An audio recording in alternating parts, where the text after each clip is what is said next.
Thank you. I forget to use that all the time. I just remembered today. Welcome to the Town of Vesuvius regular open meeting of council, August the 13th, 2024 at 2 p.m. in council chambers. So first of all, we need the approval of the agenda, and there are no late items. Thank you. Could we have an approval, please? Thank you. Councillor King, Councillor Bennett, all in favor. Thank you. And the adoption of some minutes, the regular open minutes of July the 16th and the special open minutes of August the 8th. Could we have a mover and a seconder to accept both of those, please? Councillor Poderica, Councillor King, all in favor. Thank you. And we will now move down to water matters. And Mr. Zackel, I think you're going to speak first on, you go ahead, please. Okay, thank you, Member Corder. Billing, utility billing. Yes. So the 2025 utility billing for water, sewer, and garbage user fees. Currently, the user fees for water, sewer, and garbage are included in the town's property taxes. Council directed staff to remove these charges from the tax notice and create a separate billing for the utility fees beginning in 2025. Staff are currently working with the accounting software, Central Square, to create utility counts for all municipal tax accounts. This is scheduled to be completed by August 23rd, 2024. The complete conversion is going to be ready for late 2024. This change will be communicated to the property owners in advance to advise of the new billing cycle and the new utility notices that will be sent out to avoid confusion. Whatever option council chooses to proceed with, property owners will continue to have the opportunity to pay their utility bills in full for the year, make payments if requested, and be able to make online banking payments as a way to pay their bills with the town.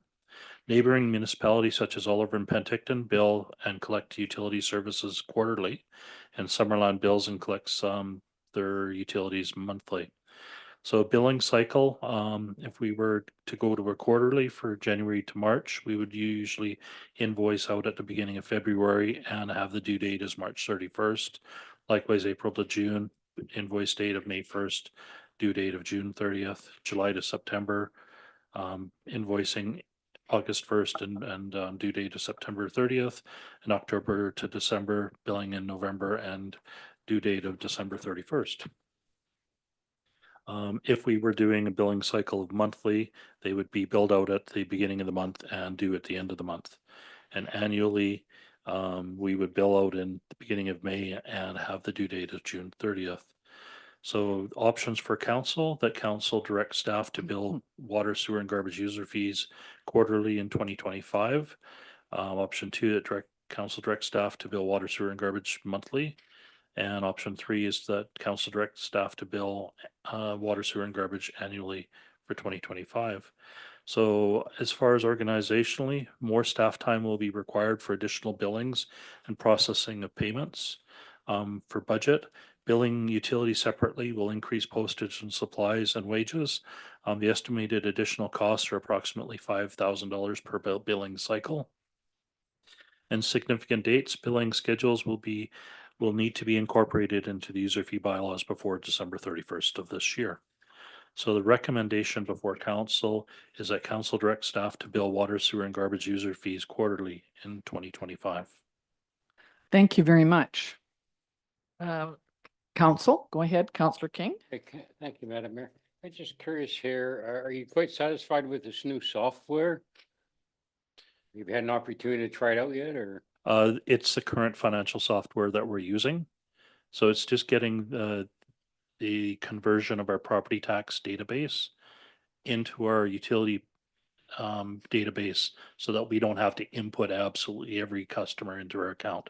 So we're just working with our financial software provider to do that transition for us to save us some time. And then one other question is when we look at our budget and maybe it doesn't get passed till say end of January or something, how will that impact these statements going out? That could impact the statements adversely. Ultimately, you want to have your water and sewer rates approved by the end of the year. So our budgeting will happen and hopefully be completed for water and sewer by the end of this year. And the rate bylaws also adopted by the end of this year. If hypothetically it didn't get passed till later in the year, we'd have to make some decisions of how we're doing the billing cycle out, but we catch up. Thank you. Councillor Chung? Thank you. Is there like a cross interface ability between our current billing software with the system that Neptune's going to be using for water metering, so that we don't have to basically just import data automatically, calculate out the fee, and it's right there, as opposed to having a staff kind of data entering it? That is correct. So Neptune is compatible with Fathom. So while we're doing this process, we're also working with Neptune and Vatum to be ready for that data conversion for the water metering. We're only creating one utility billing account. It'll have the flat rates on there. Mhm. In the meantime, as we're building out our water metering, our universal water metering, we'll be adding that data in there, uploading that data into there. So yes, that's ultimately the goal. The current Neptune system has the ability to upload the reading information directly into our system. We can calculate automatically from that. So very little staff time to create those numbers from there.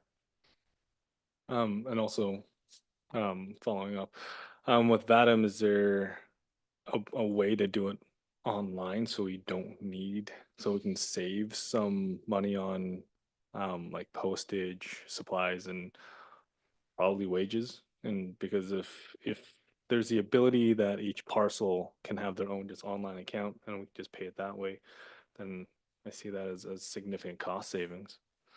So ultimately, the answer is yes. There is the opportunity and ability to have the online systems going. We don't have that currently set up, but that is definitely an improvement that we can make. And what would the timeline be to set that up? Ultimately, probably take us a couple months to get that organized. Go ahead, Councillor Appleby. Through you, Jim. Right now, the rural people only get their bill once a year. Does that mean we're gonna get it 4 times a year? That ultimately would be council and water councilors' decision for that. What I was speaking to was from the town's billing cycle of their the water, sewer, and garbage charges. So if that's wanted to be considered for the utilities for the water district, I would suggest that be a separate resolution, but it could happen as well. If your people are doing the billing, it would just seem to be more appropriate that they capture everybody at the same time, would it not?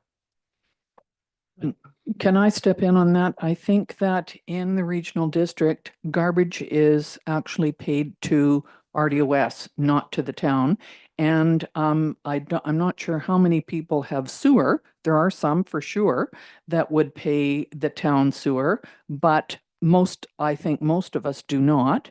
And so it would just be the water. And I'm thinking that this bill that Mr. Zackel is suggesting would have all three included on it. Am I correct? It would be all three? But for inside town boundaries. Yes, for inside town boundaries. If we wanted to consider the rural area, absolutely. So that would also take some, it could be confusing, but because while most people in the rural area have water, some of them don't, because they have their own wells. And so it would be quite a bit more complicated, I think, to deal with the rural. But the one good thing is that if you want to pay your water bill, you can pay it any time you want in the year. You don't have to wait till the last minute. So I think, to my mind, we get this set up for the town first, and then perhaps look at ways that the rural areas can pay for the services that the town provides. Go ahead. In my head, this is an opportunity. I see it more so with the water metering aspect and in terms of creating behavior change. And it's difficult to create quick behavior change when we only get to see our usage quarterly. In my opinion, I believe that if we can see it monthly, then we can then start to create pretty heavy changes in our own behaviors to reduce water usage. But at the same time, I also understand that there's an additional cost to it. So if it is in my ideal world, we would have more of a stronger online account system with Vatum so that we are able to save on some of those costs. Where we'd have portability with data from the water metering Neptune system, and then users have that flexibility to check to see if let's say I, instead of taking a bath, I'm going to take showers. And we can see, like, does that create a measurable concrete change? And quarterly, that's a lot harder to visualize than is monthly.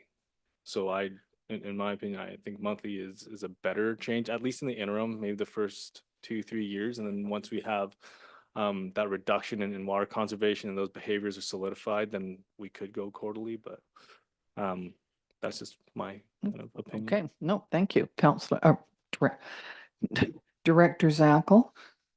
Thank you. So understandable. The only thing is we're probably a couple years away from doing the universal water metering. So potentially or possibly, could we consider the monthly once we go to the universal water metering? Because absolutely, you want to change the thought pattern of how they use their water. Absolutely. I think that's our only way to win. By then, we will have all the online platforms built into it so they can monitor, can check that. So I think those would be definite next steps, improvements within our system. Thank you, that makes sense. Counselor King. Yeah, I'll move option one. The council direct staff to bill water, sewer and garbage quarterly. Is there a seconder for that? Counselor Poderica. Is there anyone else that wanted to speak to this before we take a vote then? Go ahead. Is it too late to put a friendly amendment potentially that we can reconsider the billing change once water metering is implemented? Can I just check? We would be going through this yearly, would we not? Would this not be an annual thing, or would this be until we change it? Ultimately, we can change it at any time that council makes or wishes to make that change. Okay. So during budget deliberations is another situation where we can say we're going to universal water metering, and we can go, well, let's change our billing cycle now to monthly. We need to communicate that to our residents and to move forward. So Does that fit? I'm Counselor comfortable Chung? with that, Yeah. yeah. Okay, so the motion is that we take option one and that we direct staff to bill water, sewer and garbage fees quarterly in 2025. Moved and seconded, all in favor. Thank you very much. And thank you to everybody who's done a lot of work on this issue. Okay, next is the Water District's 8 and 9 financial accounts, and to report on expenditures from accounts payable. Water District cash requirements to August the 13th are in the amount of $55,679.91. Councillor Marrera, you're moving this. Second it over here. Councillor Appleby, all in favor. Thank you very much, everybody. Okay, next is the digital sign policy. Director Davis. Thank you, Madam Mayor. Before you is the digital sign policy. This was brought before council at our committee of the whole meeting on July 16th. We have made a couple of changes on this to accommodate some of the items that we discussed in terms of the time that we wanted to advertise the message to make sure that there were no conflicts, and that's easily done with this system. So staff is bringing this forward as the recommendation to council approve sign policy COM 009. Thank you very much. Council, how would you like to deal with this one? moving the approval of this signed policy. Is there a seconder? Thank you. Councillor Chong is seconding that. Any questions of Mr. Davis? Okay, all in favor? Thank you very much. We had spent a fair amount of time discussing this, so we're okay with it now. Thank you. And Director Davis, you're up again. Penticton Model Aviation Club. Thank you, Madam Mayor. Before you is a recommendation to enter into an agreement with PenMac. We've discussed this in the past as well. Part of this, when this was posted, that we did actually get a question. A lot of times we post notices for disposition of land with absolutely no input. Somebody did ask about the Transport Canada's restrictions on flying drones, and we did get clarification from the Model Aeronautics Association of Canada, saying that that is definitely within the rights, and this is all legal and good to go. So the recommendation for council is before you. Thank you. So the recommendation is that council authorize administration to lease the property legally described as lot 1013, Plan 39476, District Lot 2450S, Milkameen Division, Yale District, and more commonly referred to as the Osoyoos Airport, for the purpose of sponsoring activities related to flying a remotely piloted aircraft system for a term ending on December the 31st, 2025 at a rate of $500 per year, and that the town signatories be authorized to sign the agreement. I'll move it. Yeah. Councillor Poderica is seconding that. Any questions, any concerns? No, all in favor? Thank you very much, Mr. Davis. Next is the asbestos abatement and reapplication town-owned facilities. Director Zackel. Thank you, Mayor McCordoff. So in 2023, we hired Peak Environmental to do an assessment of the town-owned buildings and provide an asbestos-containing building materials inventory and abatement budget estimate. This included the Arts Gallery, Cactus Center, Desert Sun Counseling, Golf Course, Main Street Planning, Portuguese Club, Sailing Club, Senior Center, Town Hall, Visitor Center, Kinsman Park Washroom, Cottonwood Washroom, Pioneer Washroom, Goodman Park Washroom, Sonora Community Center, the Rental House, Jack Shaw Washroom, Desert Park, and the Park Place Washroom and Band Shell. The total asbestos abatement costs associated with buildings was summarized as asbestos abatement of $1,897,743, regulated abatement of $23,959 for a total of $1.921 million. In 2024, council had approved budgeting of $100,000 from property taxation, $100,000 from water user fees, and $100,000 from sewer user fees to go towards PSAB requirements. These costs that we're collecting would go against this project. So the costs associated with abatement for the facilities was broken down further into some further categories. Immediate, meaning we needed to do immediate removal, was being recommended. Priority 1, remove within 1 year due to its application condition, location, or surrounding area use. Priority 2, manage in place or removal in conjunction with the proposed building renovation or maintenance was recommended. Priority 3 was manage in place or remove prior to renovation or demolition activities as recommended. And regulated abatement was for lead paint or lead-based paint, PCBs, or mercury. So in 2024, we had budgeted to complete some of the immediate repairs that were in the arts building. The liability assessed on the building was reduced from $129,085 down to $13,405 after we did the abatement improvements at the arts building. So our current estimated abatement remains to be done is $1.878 million. So there were some options before council. Some of the options were to maintain the $300,000 annual funding, 100 coming from taxation, 100 from water, 100 from sewer, changing or maintaining the 300,000 annual funding, but only having taxation pay for that and not water and not sewer. Option 3 and 4 was to increase the annual funding, and option 5 and 6 was to decrease the annual funding. Including an annual inflation adjustment of 3%, and based on the current level of funding from all sources, it would take an additional 5 years to fully fund this liability of 1.878 million. The amount the amount of 1.878 million in 2024 will be 2.177 million in 2029. If funding was increased by 50% in 2025, it would reduce the time to fund these liabilities from 5 years to 3 years. If the funding was decreased by $150,000, it would increase the time to fund these liabilities from 5 years to 13 years. These costs also do not include the cost to eventually demolish the buildings, for which funds should also be set aside for.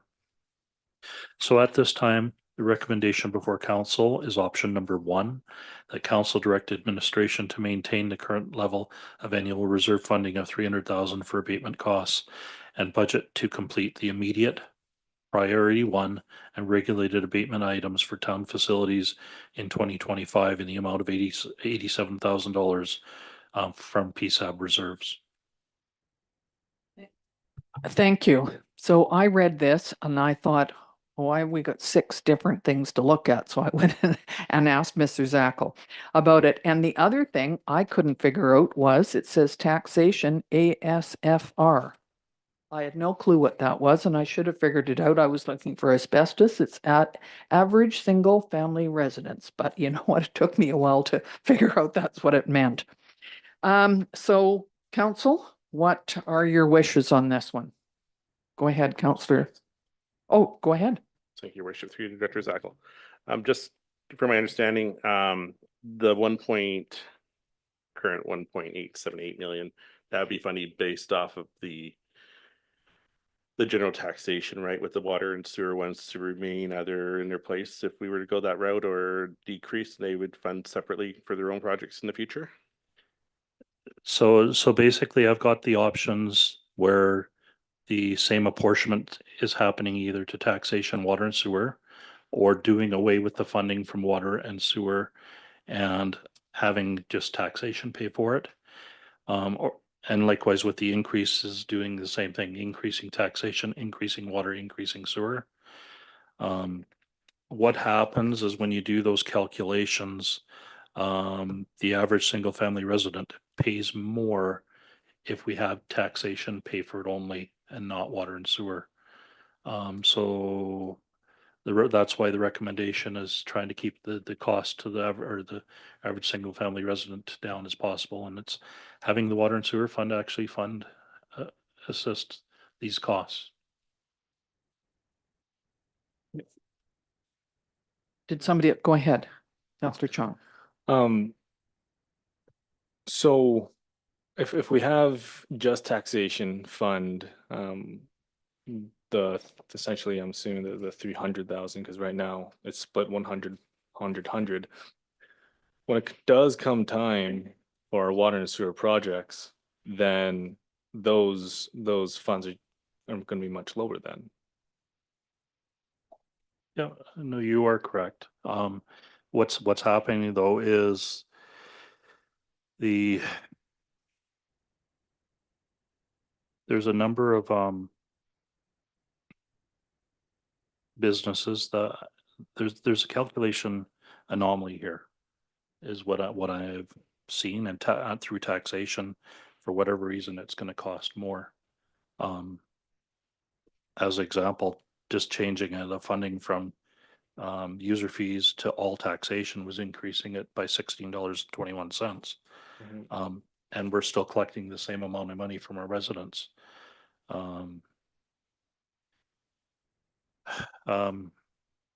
Yeah, no, you're right. If we're increasing the fees, I mean, we're ultimately collecting the money from them, but it's trying to limit, trying to not increase if we can possibly do that to our, and it's especially our single family residents, our seniors, they're the ones that that get impacted the most on any of our changes. And then follow-up question, if we maintained the original PSAB funding model before the majority of the changes, would this be an issue? No. Yeah. No, and that's why option one's being recommended. Go ahead. Thank you, Your Worship. Just clarification, I believe in the original 2024 budget, what the value, were they 500,000 or per of the three?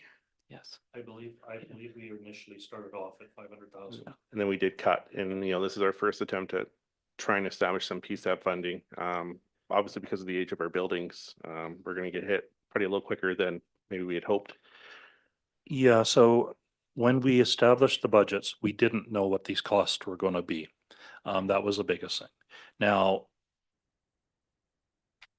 the PSAP funding, I'd like to keep PSAP funding as PSAP funding. We still have additional costs that we'll have to collect for demolishing the buildings, future infrastructure replacement, all those kind of things. But the actual funding being collected for this, I do feel that that's a reasonable recovery time of 5 years to be able to fully fund these things, especially since the majority of these we won't be doing for a few years yet.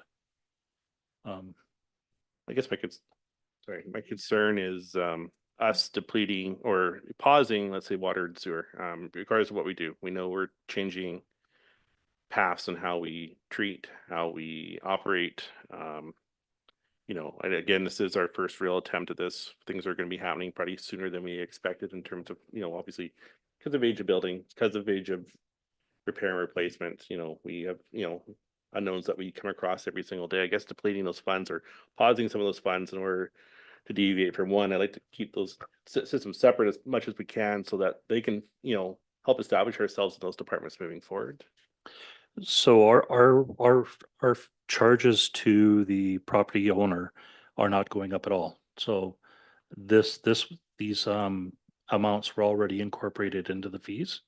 So there is no fee increase in 2025 for us to continually get this funding. So in year 5, we won't need to collect this money anymore, and we could reduce the rates at that time for that, both taxation, both for water and for sewer. It's just it's been built into the current rates. And I guess my question is the unknowns of what we could possibly face. I mean, 20 years ago, we probably didn't expect to face the realities of what we're facing with today. Council today, might not expect to see what we're going to see in 20 or 30 years, as well as what, someone 20 years from now is going to expect to see moving ahead from there. I think those are kind of growth funds, if I can say it that way, in terms of us allowing ourselves to account for what the future holds, whether that's regulatory change, whether that's environmental concern, whether that's, we're hit with a natural disaster that we've got to recover from. I'd hope that we could keep those funds separate for their uses, growing those funds at a responsible rate, but a rate that addresses those needs. So again, it is a fairly significant number at the end of the day for the totals to just to remediate and rebate what we know, what the knowns are in terms of, obviously more the environmental side of things. You're right, it doesn't include the demolition, doesn't include the replacement, doesn't include the after effects. So, Yep. Thank you. Madam Mayor? Go ahead. So we Um, need to, I'm just curious as to whether Mr. Zackel's budget, or whatever you're calling it here, includes rural. The rural people have their own taxation bylaw and their own collection of taxes type of thing. Although the town does it. If he says it's an increase in water taxes, does that include rural? Mr. Zackel? there's no increase in 2025. But that's not For my what? question. If this is gonna be a continuing program, Mhm. will it end up being, the rural people are paying their share, I guess, or whatever, I don't know how you want to put it. Yes, ultimately the water rates were increased, treating it as one water system at the time. So the 100,000 was incorporated into the total budget for water. Go ahead. I think in terms of clarity, asbestos abatement is neither water or sewer. It should come from its own funding source. So for me, echoing the concerns of Council Poderica as the uncertainty of the future. And we'll get the information. It'll just take time, and we need to be prepared. So I would like to support either option 2 or option 4, where neither the water and sewer funds would contribute to this, because it just adds another layer of confusion, even just for the general population to wrap their heads around. Like, why are we taking from water and sewer fund for asbestos? Like, it's its own separate issue. And if we start doing this now, then I'm afraid we'll end up with a tangled web. And I think it's important and it's key to keep different reserve funds separate from each other. Go ahead. And ultimately, that is council's decision. Absolutely. So we will make whatever happens. Okay, so Councillor King, did you have a question? Yeah, well, kind of a comment, I guess. If you choose option 2, your taxes will go up $49. And if you check number 1, which is recommendations, your taxes don't go up anything for next year. If I read this correctly. Clarity? Go ahead, Councillor, Mr. Zacco. Thank you. So yes, the average single family resident would pay $49.12 more in the taxation component, but their water user fee will go down by $16.90 and their sewer user fee will go down by $16.01. So the net effect is a $16 increase overall for an average single family resident. Okay, go ahead. Did you have something? Just a question, perhaps, just to clarify Councilor Chung's comments. Option 2 or option 4 would mean that we would reduce effectively the water sewer down to 0. There'd be no growth. They would just stay at the 100,000 that we set into the 2024 budget. We would move those funds over, and then in option 2, maintain it at the 300,000, and option 4, adding an extra 150,000, but the water sewer would just stop for the time being, at least, that there would be no more funds growing those funds. Is that correct? So option 2 is increasing taxation by $200,000. Option 3 is increasing taxation only by $50,000, water by $50,000, and sewer by $50,000. Option 4 is increasing taxation by $350,000.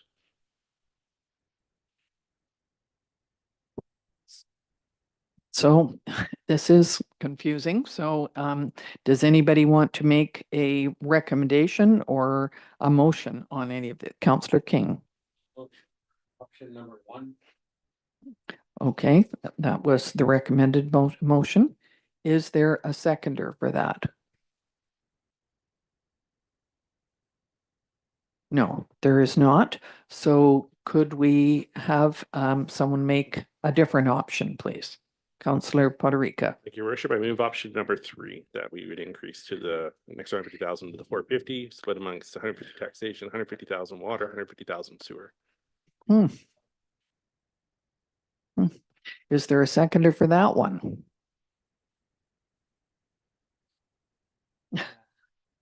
Yes. It's the further down we go down this rabbit hole, the more I'm getting a little confused. So with the motion on the floor right now, I agree with the intent of we do need more sustainability for everything. So how much of if we do increase the taxation for water and sewer, the 150 for option 3 and the 150 for sewer, those are going into this fund for essentially PSAB or asbestos. That is correct, yes. So right now, annually, we have 300,000 going in a year. This option number 3 would change that 300,000 to 450,000. Wow. Just the source of funding would be taxation, water, and sewer. Well, option number 4, we'd still have that increase, but it would only be taxation. That's correct. Gotcha. But then by virtue, we're decreasing the flat rate on the water and sewer there. Yes, because that annual reserve funding was built into the rates, so the rates would come down by taking that source out. Can I ask, if we went with option number 4, how long would it take us to pay this off? 3 years. It would be 3. Okay. And with option number, what's the other option that was 3? What would also be 3 years? Option 3 and option 4 would be Both 3 3 years. years. Option 5 and option 6 would be 13 years. Hmm. Well, I was kind of thinking that I liked option 3 versus option 4, but no, I know there wasn't. Yeah. Wait, so the first one, we didn't pass. The second one has been moved but not seconded, right? Yeah. No. Go ahead. You made the motion, so yeah, sure. That we would adjust, let me just read here. So increasing the annual funding by, just give me a second here, that what I'm looking for is that we would increase. It's not as big of an increase. Sorry, just give me 2 seconds here. Looking at which option or your combination? It's regarding my initial motion of option 3. Okay. But adjust the values in which we would maintain water and sewer at 100,000 and apply the 50,000 from those two to make it 250,000 in terms of the taxation. 250 and 100 and 100? So. The rationale behind that obviously would be that we still don't know what those possible water sewer abatement values are in the years ahead. But would still maintain growing that fund at its current rate. So essentially, making it so that instead of taking the 1690 and 1601 from water and sewer, leave those as zero change, and then increasing the ASFR taxation to reflect, so that we still increase from 150,000 to 450, essentially. Is that right? That'd be correct. So that's the motion. Is there a seconder for that motion, first of all? Because did you have something? Go ahead, Mrs. Coulson. I think we need clarification on how the motion is to read now. Maybe number 4 anyway. Right. Would you say that again, please, Councillor Poderica? So option 3, but as amended with the following, increasing annual funding by 150,000 to 450,000, but the values being 250,000 in taxation, 100,000 in water, and 100,000 in sewer.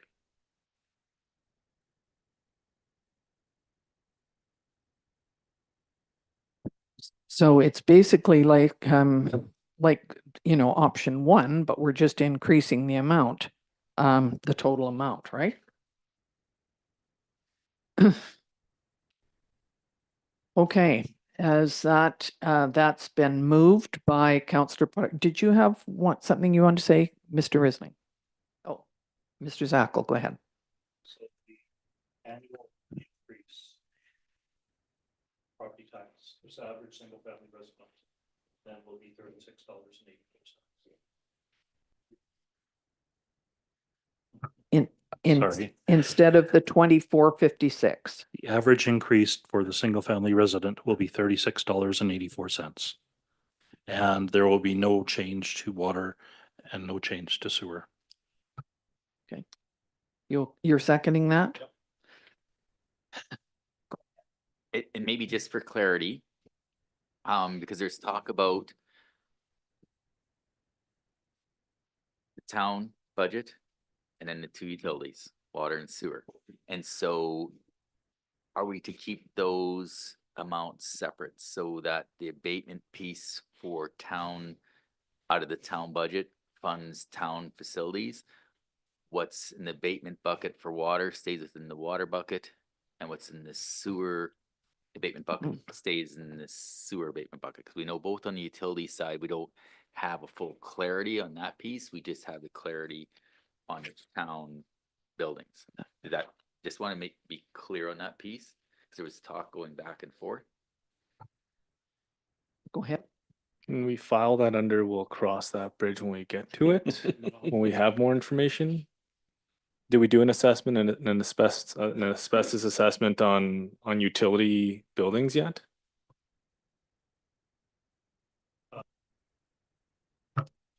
There is no asbestos abatement for our utility billings. We confirmed.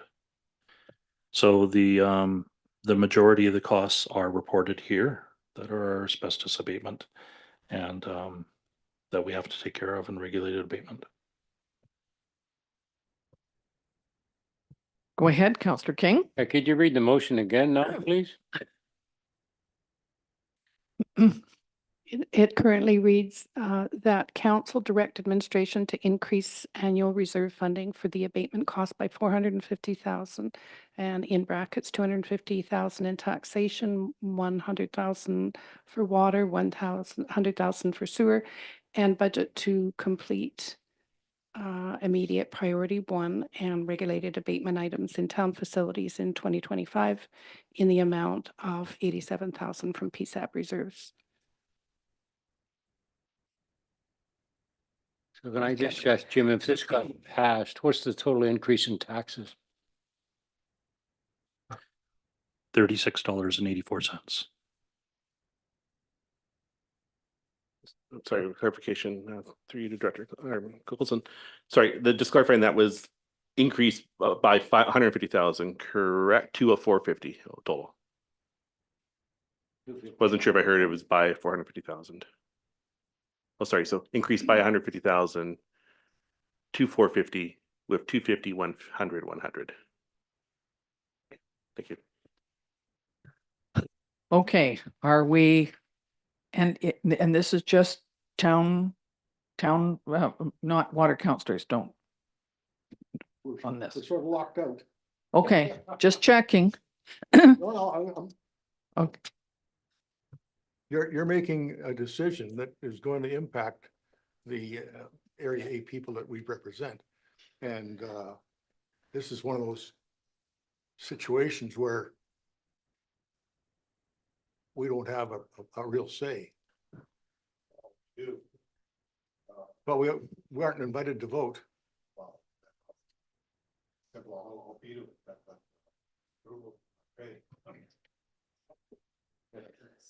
So your worship, I think. yes, If the funding were to remain separate, like if we were to keep the water in the water bucket, and the sewer in the sewer bucket, and the town budget, then I believe that there'd be merit to the water councilors being involved in the water motion.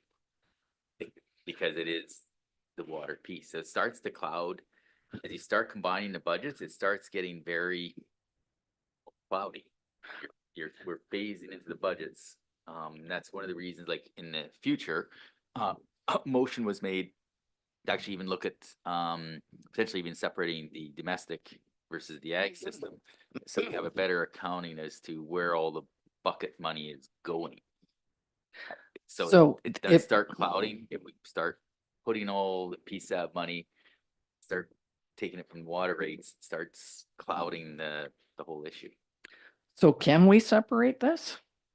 Or this motion does not allow us to separate this? Am I correct? There's two things here. The motion establishes the sources of funding.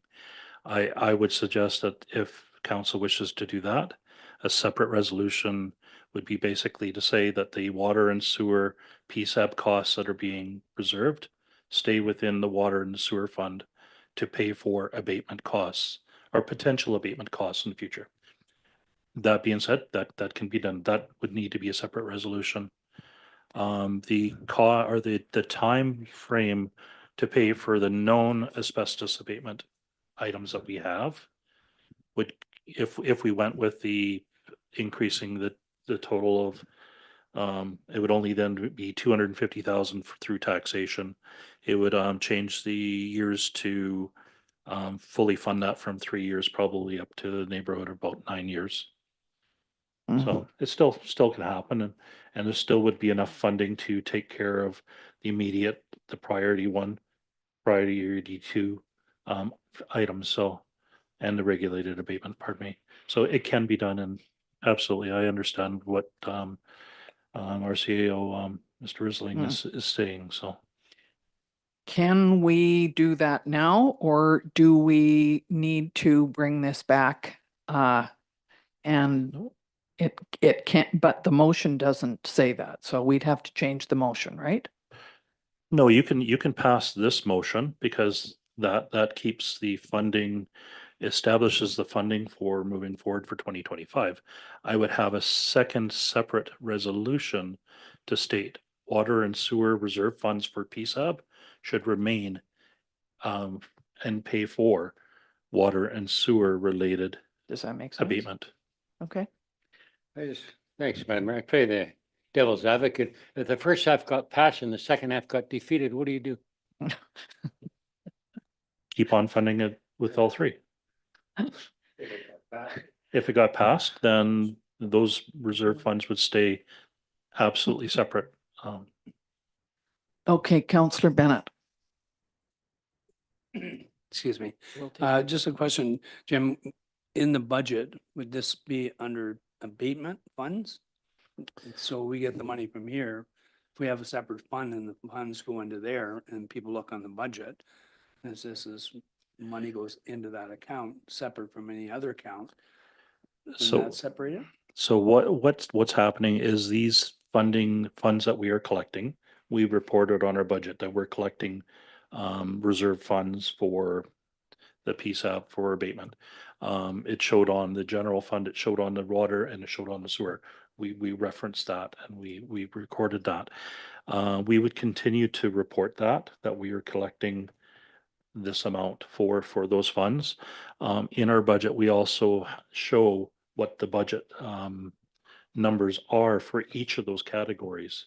And then when it comes to the expenditure, where we're actually going to be using some of those funds, we're actually showing that it's coming from reserve funds. I could even highlight to the point of it's coming from reserve funds from PSAB as well. So absolutely. So your worship, Yes. probably just one more piece. So even though council passes a motion here, like whatever that is, we're gonna go through a budgeting process in a few months. Mhm. So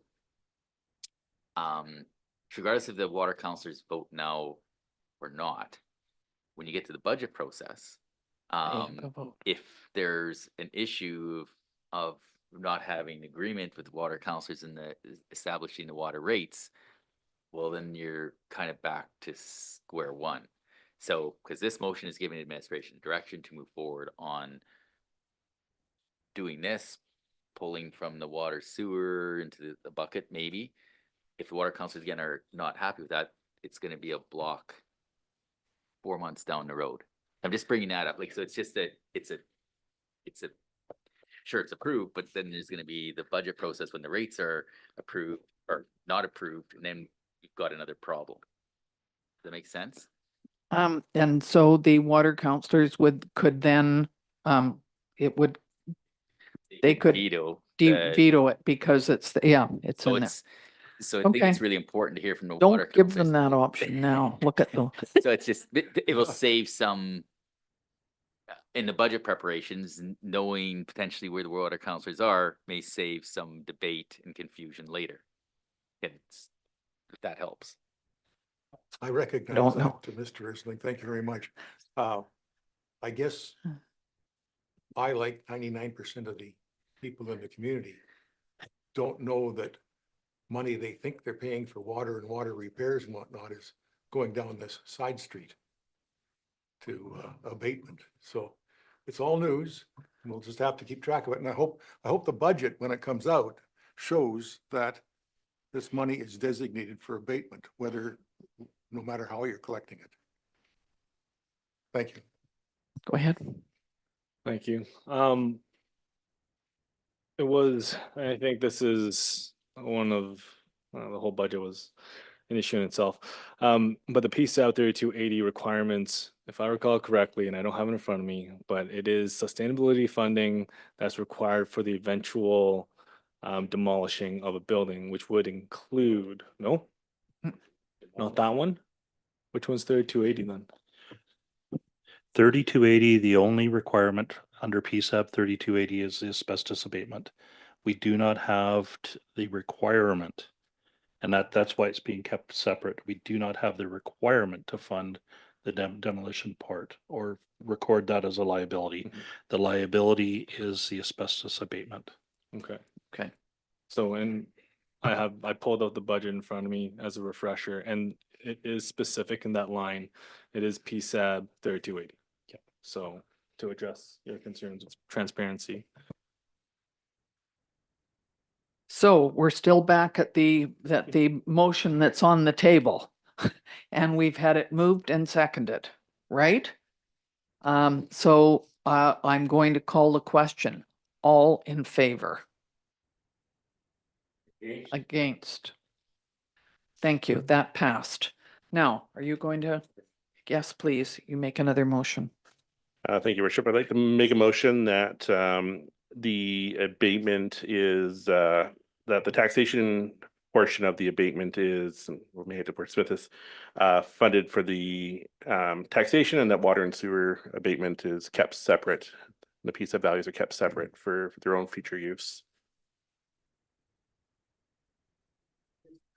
Is there a seconder for that? Councillor Bennett seconding that. Okay, did you have a question for that? Go ahead. But again, correct me if I'm grossly incorrect again. When they did the assessment, there was no asbestos in our utility buildings. No.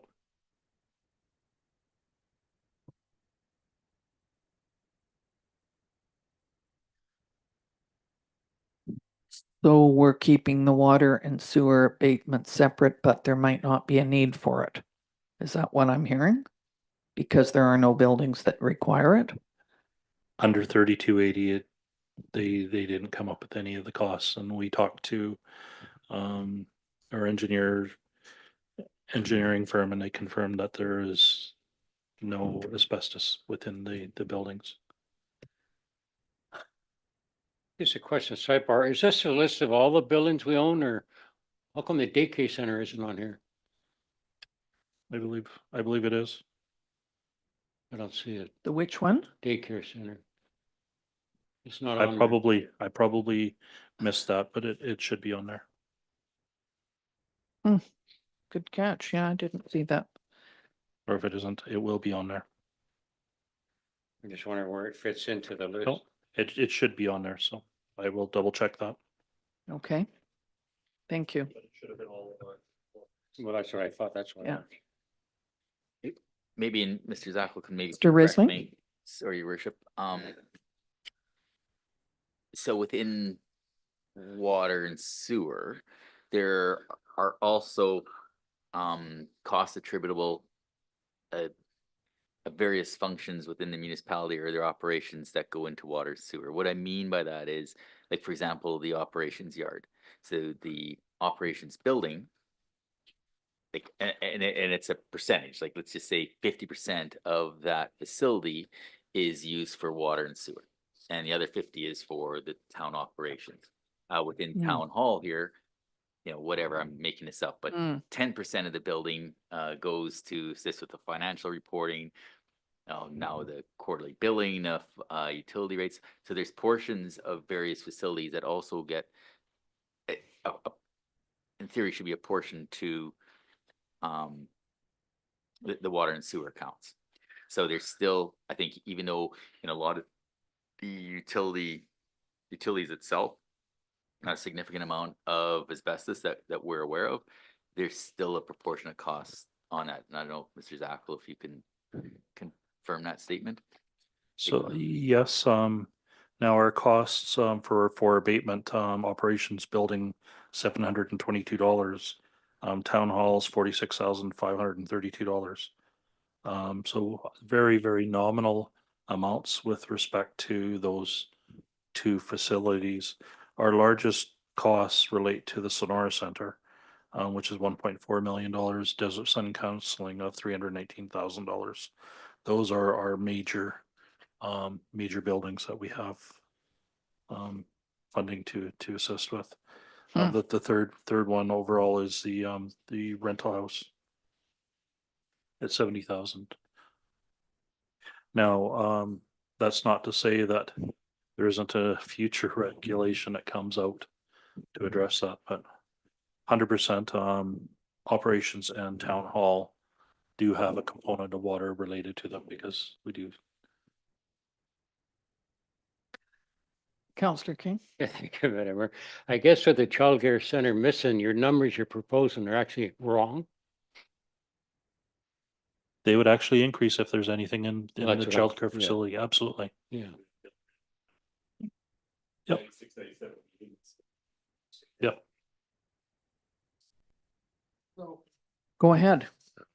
Just to give some clarification, obviously we know we do have some 1950s, 1960s era asbestos concrete piping. I'm sure there would be some abatement required in terms of the removal of that when that time comes. Obviously, we're not pulling it out in one piece. I'm not sure what the exposure is when it's contained on the outside premise, but I'm sure there's some type of removal responsibilities that would possibly fall under that PSAB requirement. Could that be included? Mr. Well, and Zucker? that by establishing separate funds for the water and sewer, we cover that off, and that's perfect because then it's a perfect fit for those costs. Okay. Now, if we don't use those costs, then they're no longer needed. Council that would then consider water counselors for water, with town council would make a resolution at that time to redesignate those costs to go towards a capital Something project else. or things of that nature. So that can be done. Yep. Okay.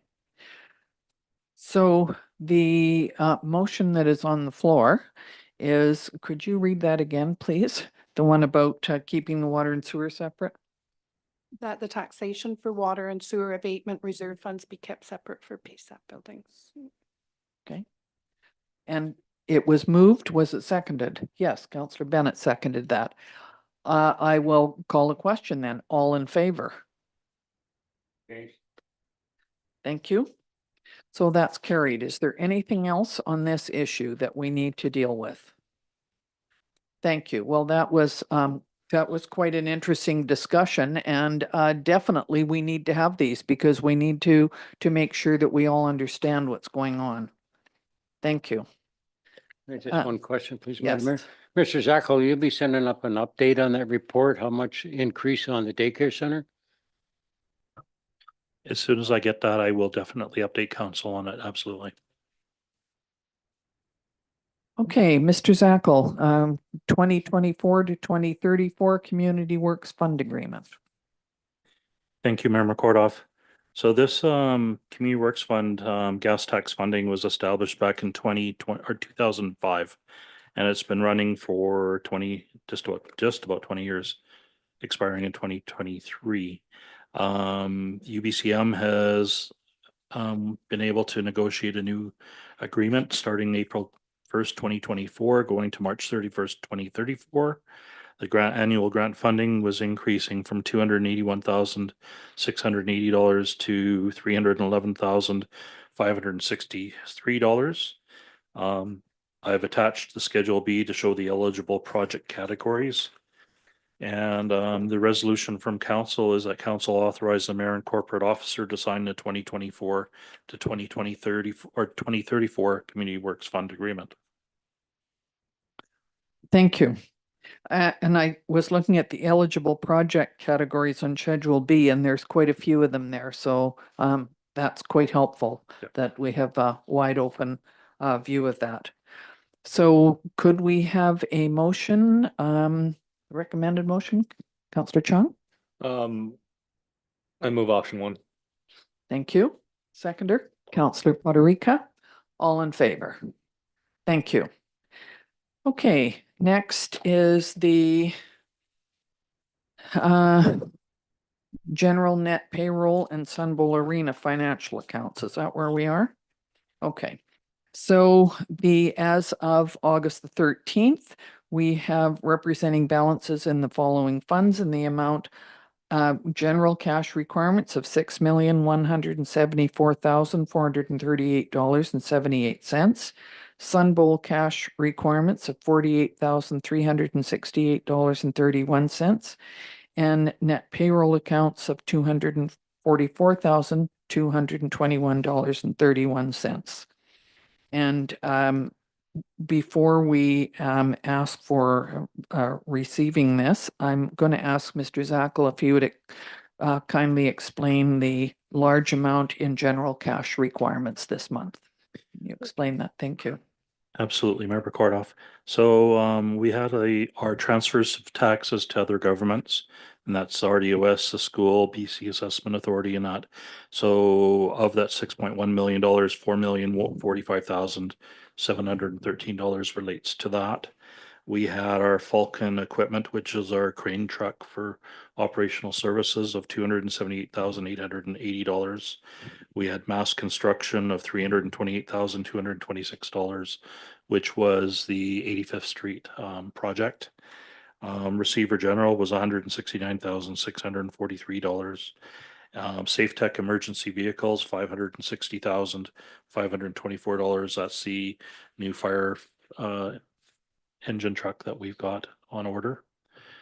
And those are the largest increase or Payment. payments. We also had Destination Osuyas, 37,500. That was for their July 1st contribution towards their grant. Thank you. I just think it's important for people to understand that when we're sending out that much money in cash, then we're going to have to explain what it is. So thank you very much. So could I have a motion, please, to accept these expenditures for information purposes? Councillor King, Councillor Bennett, all in favor. Thank you. Thank you. And next is the building permit. And we have some tenant improvements, closing in a carport, rebuilding a deck, bedroom and bathroom addition to the total for the month of July of $629,000. And to date, $14,419,650. And to date in 2023 was 11 million. So we're a little further ahead this year. So could we please have a motion to accept the building permit report? Councillor King, Councillor Chong, all in favor. Thank you. So now we will go to bylaws, and this would be to the bylaw to amend the recreational services fees and charges bylaw. It was read a first, second, and third time on the 16th of July, 2024, and today we are looking at adopting this bylaw, 1180.12. We're okay with that, Mr. Davis? Okay. Could we have a motion, please, that we adopt this? Thank you. Councillor Poderica, Councillor King, all in favor. Thank you so much. All right. Next is we have reports from Committee of the Whole. And the first one is was made this morning, a draft resolution car wash metering. And we did not take a motion this morning, so we have one composed that council directs staff to provide a report to council regarding standards for metering water at car washes, including those with dual meters to measure non-commercial use. And could we have a motion to move forward with that? Councillor King, Councillor Chong, all in favor. Thank you. The next motion from this morning was that the Committee of the Whole recommend that council approve the amended strategic priorities chart as contained in attachment 3. And could we have a move? Councillor Poderica, Councillor Bennett, all in favor. Thank you. And the third one was that council approve that committee of the whole recommend that council approve the infrastructure strategy as contained in attachment 2 from this morning. Councillor Chung, Councillor King, all in favor. Thank you. And so next we have the report from the CAO. Thank you. Thank you, Your Worship. Yeah, a couple things. Just want to give a kudos to the RDOS. They do a fantastic job of coordinating EOC within the region. They give updates regularly, and I attended several of those meetings. I don't think the public really realizes how much work goes on behind the scenes and how much coordination occurs. We've been pretty lucky so far this year, but there have been a couple fires within the region, and they've been doing an outstanding job. I reported last meeting that we awarded a contract to EXO Contracting to complete the water project to La Rose Winery. That was a project that was 100% funded by the winery. Unfortunately, the contractor did not fulfill all their obligations, and that project had to be, or we rescinded that awarding of the contract, and we're going on to Plan B or C, which I'm not sure where that is yet. But you know, it is something that we have on the books to attempt to complete. We talked a little bit about this morning, but I just because it is an important piece, I'm just going to provide another update. Water meter project will be commencing at some point in September. More information will be coming to the public in a month or two. I think initially Neptune is going to be proceeding with the larger water meters at larger users, and then moving into residential. But again, stay tuned as far as how that is all going to unravel. But do expect some communication to occur mid to late September if all goes well. Other things that have been going on. Accessibility trailer was put into service. I think that's great news for the community. Sitting down at Gyro Park. Really hope people utilize that couple of pieces of equipment that we have there. That was funded through a grant through the Social Planning and Research Council of BC. So that was great news for the community. It didn't cost us anything, and it provides, again, another piece of recreation for the public to use.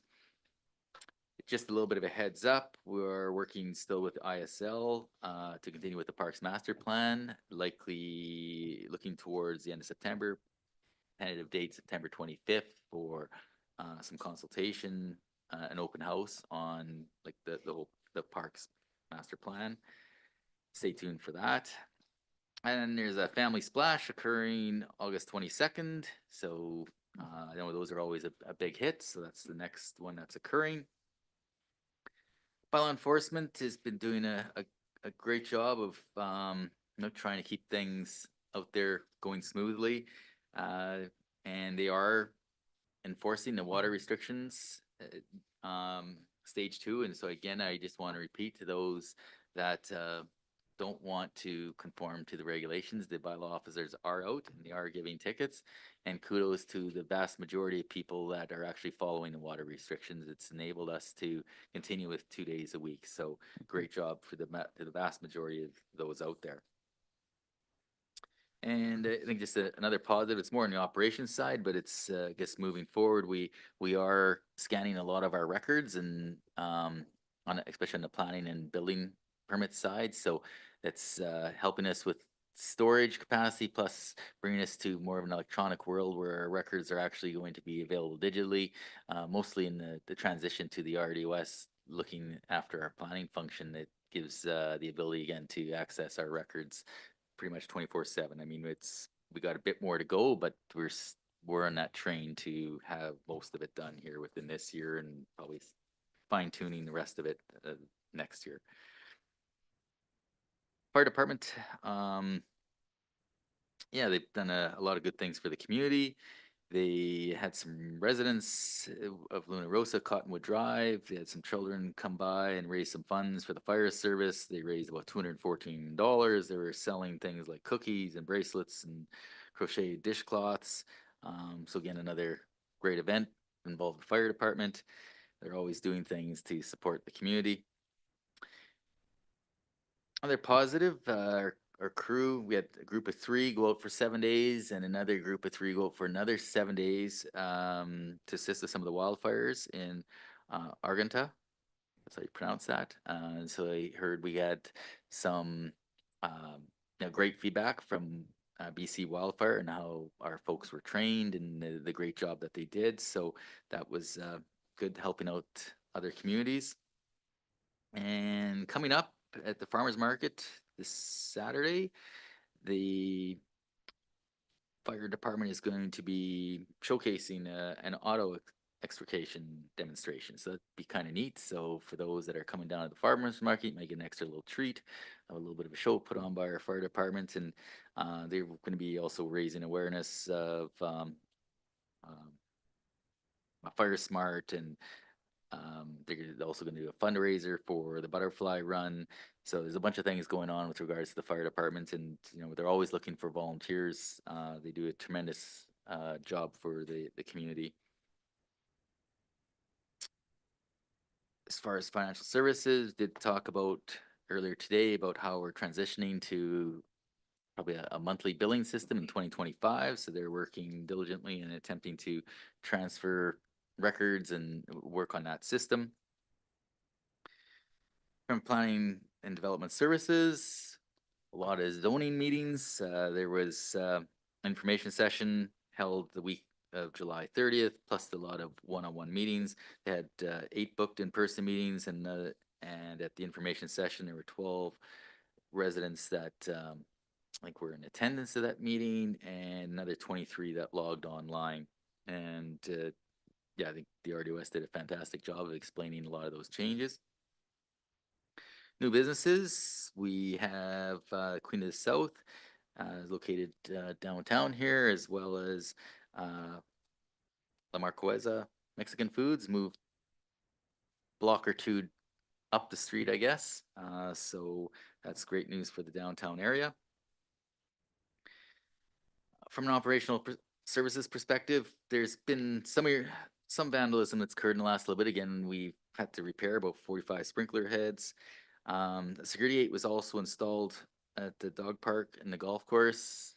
Somebody went through a back way and went back on the golf course a couple weeks ago. So we put up some barricades there to stop people from going on the golf course. It's really disappointing to hear that. We have these fantastic facilities that are used by residents and tourists, and people seem to want to do things that take away from that enjoyment, which is really unfortunate. 85th Street Plaza, I just want to emphasize again that was all grant funded. I also want to emphasize that we were very happy with the bids that came in from a completion timeline perspective. We were very pleased that the bids came in, and the timeline was that the vast majority was going to complete it for the summer season. We didn't think that was going to occur. We did think that the project was going to commence in the fall. So I think the contractor did a great job in getting it basically user ready for a busy tourist season. And there still are a couple outstanding items. And again, that's because of the supply chain. Pieces are trickling in, and they'll continue to work on it. But again, I want to give a kudos to the contractors in what they actually did, because I think they are taking some heat from how long things are taking. But again, it was they actually exceeded our expectations initially, and there's not much you can do about when the parts just aren't there. So I want to thank them. And yeah, just on the whole water side, we did go through some bit of a hot streak there, and with water usage, we talk about the domestic system, but it also in the ag system has a bit of a drain, and because of the amount of irrigation water that was used, we didn't have enough water that made it up to the landfill, and so we actually had to truck water up to it to meet their needs. So water is always an issue, and there are increased costs with us using too much water. So that concludes my report. Thank you very much, Mr. Risling. Could we have a motion, please, to receive a report for information? Councillor Poderica, Councillor King, all in favor. Thank you. Okay, we will look at council reports now. Councillor Poderica, you're first. Thank you, Worship. I'm gonna try and beat everybody else to what they did, but July 16th, myself, Councillor King, Pete's in the park with Emily Rowley Russell. So he was here with Mr. Brar and Mr. Heyman. We're both in town as well. An opportunity to have a visit with them. It's a smaller event, but gave us some opportunity though to meet with the ministers as well as Emily Russell to, go over our ongoing concerns in the community and our opportunities ahead. July 25th, attended with yourself. Luce Lake Water Quality Society had a invasive mussel event with the Invasive Mussel Defense Program from the Conservation Office. So it was really good. I know that unfortunately their mussel sniffing dog could not attend because of a number of factors, but over a really good event, we did get to see a bit of a dry demonstration of their decontamination process for boats that they do pull into their inspection stations, as well as Oasis was there as well regarding their invasive species services. And then on July 30th, of course, attended the zoning bylaw public information meeting here in council chambers, as well as both online. And that's my report. Thank you. Councillor King. Yeah, thank you, Madam Mayor. Accessibility and Age Friendly Committee attended last month. They're talking about some new initiatives in town, so I'm sure you're going to hear about that coming forward. As Mr. Riesling said, the trailer now is down at Gyro Park. If people want to rent a couple of the pieces of equipment that are in it, that actually you can go out on the lake now through the Moby mats, so that's great to hear.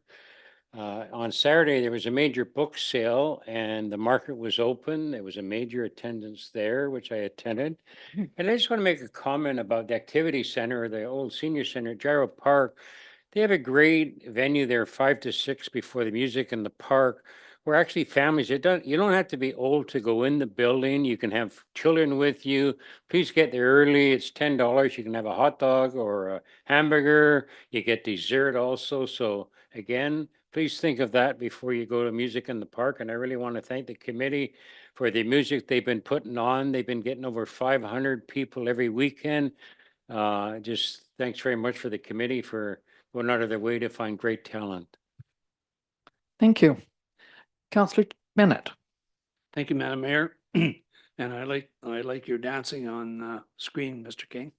Did very well. August 12th, last night I had a meeting with the Trails of the Okanagan, and basically Rolly, we're gonna have a bike with Rolly in the middle of September. He's gonna come down, ride his bike, and probably gonna ride from Osoyoos to Oliver, and I'll keep everybody in time once I know the dates. That's Great, my thank you. report. Thank you. Councillor Chong. Attended the Family Splash park event on July 18th. So again, just a big thank you for the Rotary. It was a very well attended event. Unfortunately, the ants got my daughter's cookies because she put on the floor, but that is a mistake that she's going to very much learn from for the next one. That concludes my report. Thank you very much. So I have a few things, and some of them have already been mentioned, but I just wanted to mention that you heard about the Lake Water Quality Group putting on a thing about zebra quagga tomorrow, August the 14th, at the Sonora Center. James Litley from OBWB is coming down to talk about Eurasian milfoil. So he's very knowledgeable about this. He can answer all kinds of questions about it, and he's an expert. So anybody who wants to go, and I'm sorry, I don't remember what time it was, but I have a feeling it's 1 o'clock. Yeah, it's at the Sonora. Please go and check there, because there is a new milfoil harvester that's down, plus 2 old ones, and they have been trying to deal with all of the lakes in the Okanagan to get rid of it. I was also at a meeting that James was on with OBWB about sewerage grants, and I was particularly interested, and actually one of our staff, Kalua Gordon, was also on the same call, but they were talking about why it's important, since 1976, $72 million dollars has been paid to local communities to help with sewerage concerns. So when we do the new sewer lift station in Osoyoos, we would get 16% of the cost, I believe, and that's paid over 20 years. So that's helps all the communities. And the reason for doing this and why OBWB is so concerned was before we started this, because I'm a director, there was algae blooms, water quality issues, untreated sewage, old septic systems, and those were causing a great deal of contamination into the water. So it's really important that people get on sewer if they possibly can. And if you are not able to be on sewer and you have a septic tank, that you're careful about how you look after your tank, that you get it, drained often, and that you do not allow things to happen and to go into, particularly into the water, any kind of waterways. So private systems, they may fail if there's no enforcement. So that was a really interesting thing. And also municipal affairs, a lady from her was on talking about the 1 hectare policy, which is a big thing with Okanagan Basin Water Board. They're saying that that you cannot you have to have a community sewer or sewer system if you're going to subdivide less than 1 hectare. And it's been a concern that has been dealt with for quite a while.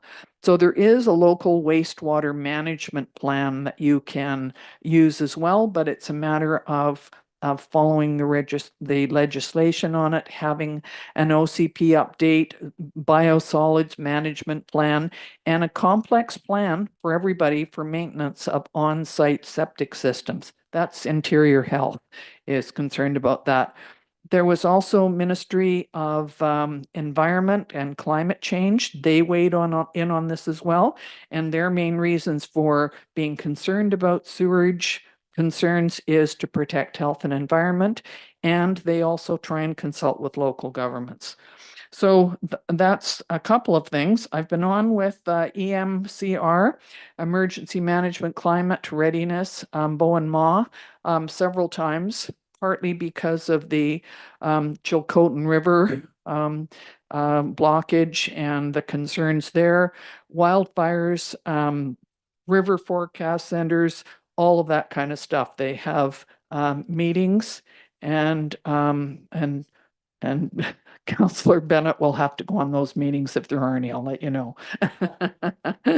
And what else was there? RDOS, I've been at a few of those. Friends of the Library the other day, they have a great program.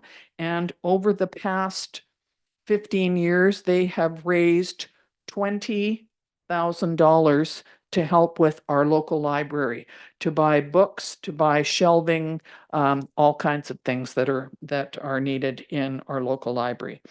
And and I've been on with the International Lake Osoyoos Board of Control for a couple of things because we're still operating the dam under drought conditions, and that was a concern. Is that the water is high enough that you could take off the drought condition on there? But what kind of that doesn't make sense to anybody because we're still in a huge drought. So we're back and forth on that one, and we have lots of scientists and water managers that are looking at that to make sure that we look after our water the best way that we can. I just want to mention that the Pride Arts Parade and opening ceremonies are down at Gyro Park on September the 7th from 11 o'clock until 7 o'clock. And the reason I mention it now is because we do not have another council meeting before then.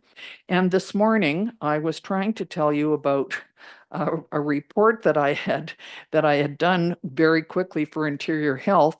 And I said it was PRRI, but actually what it means is Provincial Rural Retention Incentive. And so right now, the Ministry of Health is trying to look at that, and there are approximately 200 employees that will help to receive an incentive. And the news release should come out today, I think, sometime, helping to keep health services in the communities by extending the recruitment and retention incentives for nurses, allied health, and clinical workers. So that was, and I'm sorry that I had that kind of confused this morning. I think that's all of the things that I had to mention today. So, oh, and on the 31st, I was over at Desert Sun Counseling because they have a new bus that Asuyas contributed to, so did Oliver, so did Area A and Area C, and Area D, actually, OK Falls.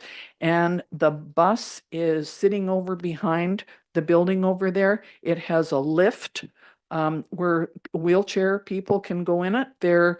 And Marie Zatar, the director, said they're trying to work with local doctors to try and get medical appointments on, say, 2 days a week, and then the bus would pick people up, take them to the appointments. If they can work that, that's a wonderful use of that new bus over there. Okay, so we will go into the in-camera session here, and pursuant to section 91 of the Community Charter, a part of the council meeting may be closed to the public if the subject matter being considered relates to one or more of the following: 91C, labor relations or other employee relations; 91E, acquisition, disposition, or expropriation of lands or improvements. If the council considers the disclosure could reasonably be expected to harm the interests of the municipality. 91G, litigation or potential litigation affecting the municipality. 91J, information that is prohibited or information that if it were presented to a document would be prohibited from disclosure under section 21 of the Freedom of Information and Protection of Privacy Act. Section 91K, negotiations and related discussions respecting the proposed provision of municipal service that are at their preliminary stages and that in the view of the council could reasonably be expected to harm the interests of the municipality if they were held in public. 91M, a matter that under another inaction is such that the public may be excluded from the meeting under section 22(3)(f) VoIPA Act. Could I have a motion, please, to accept? Yeah, forget it. Councillor King, Councillor Poderica, all in